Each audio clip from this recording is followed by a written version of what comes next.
Banawali grid విధానంలో కాకుండా వంకర టింకర రోడ్ల నిర్మాణం ఉన్న నగరం ఇదే. ఇక్కడ పులి ముద్రిక కూడా దొరికింది. సుర్కోటడో గుర్రం యొక్క అవశేషాలు లభించిన నగరం. రాతితో నిర్మించిన రక్షణ గోడ గల ఏకైక నగరం. ఇక్కడ దుప్పి ఆధారాలు లభించాయి.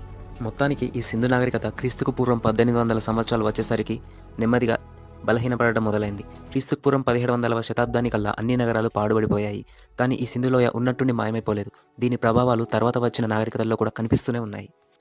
క్రీస్తుకు పూర్వం 1900లో తరచు వరదలు రావడం వల్ల ఈ నగరం శిథిలం అయిందని కొందరు భావిస్తున్నారు. ఆర్యుల దండయాత్ర వలన అంతమైందని మరికొందరి అభిప్రాయం.